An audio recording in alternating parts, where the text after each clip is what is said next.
بسم الله الرحمن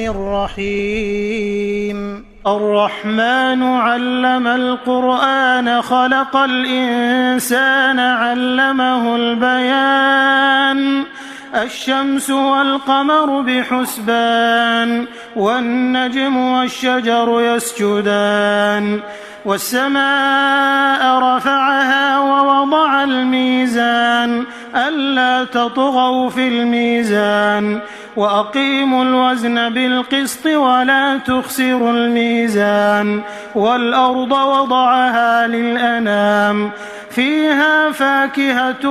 والنخل ذات الأكمام والحب ذو العصف والريحان فبأي آلاء ربكما تكذبان خلق الإنسان من صلصال كالفخار وخلق الجان من مارج من نار فبأي آلاء ربكما تكذبان رب المشرقين ورب المغربين فبأي آلاء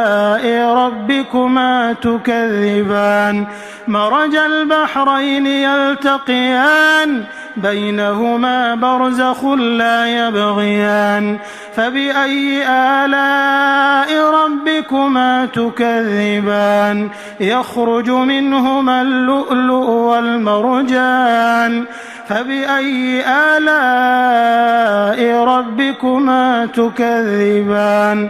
وله الجوار المنشآت في البحر كالأعلام فبأي آلاء ربكما تكذبان كل من عليها فان ويبقى وجه ربك ذو الجلال والإكرام فبأي آلاء ربكما تكذبان يسأله من في السماوات والأرض كل يوم هو في شأن فبأي آلاء ربكما تكذبان سنفرغ لكم أيها الثقلان فبأي آلاء ربكما تكذبان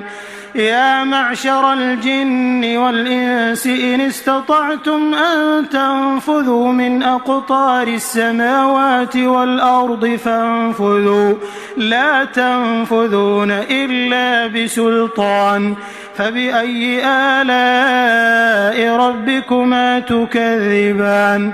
يرسل عليكما شواظ من نار ونحاس فلا تنتصران فبأي آلاء ربكما تكذبان فإذا انشقت السماء فكانت وردة كالدهان فبأي آلاء ربكما تكذبان فيومئذ لا يسأل عن ذنبه إنس ولا جان فبأي آلاء ربكما تكذبان يعرف المجرمون بسيماهم فيؤخذ بالنواصي والأقدام فبأي آلاء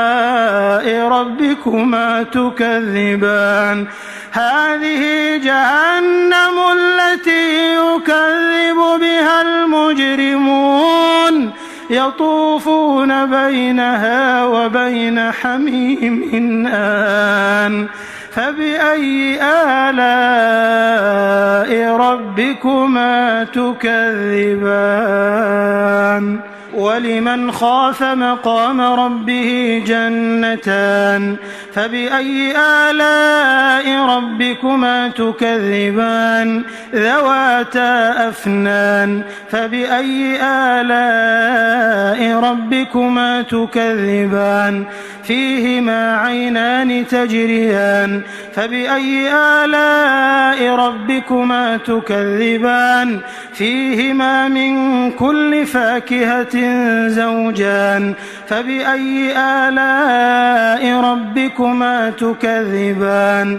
متكئين على فرش بطائنها من استبرق وجنى الجنتين دان فبأي آلاء ربكما تكذبان فيهن قاصرات الطرف لم يطمثهن إنس قبلهم ولا جان فبأي آلاء ربكما تكذبان كأنهن الياقوت والمرجان فبأي آلاء ربكما تكذبان هل جزاء الإحسان إلا الإحسان فبأي آلاء ربكما تكذبان ومن دونهما جنتان فبأي آلاء ربكما تكذبان مدهامتان فبأي آلاء ربكما تكذبان فيهما عينان نضاختان فبأي آلاء ربكما تكذبان فيهما فاكهة ونخل ورمان فبأي آلاء ربكما تكذبان فيهن خيرات حسان فبأي آلاء ربكما تكذبان حور مقصورات في الخيام فبأي آلاء ربكما تكذبان لم يطمثهن إنس قبلهم ولا جان فبأي آلاء ربكما تكذبان متكئين على رفرف خضر وعبقري حسان فبأي آلاء ربكما تكذبان تبارك اسم ربك ذي الجلال والإكرام.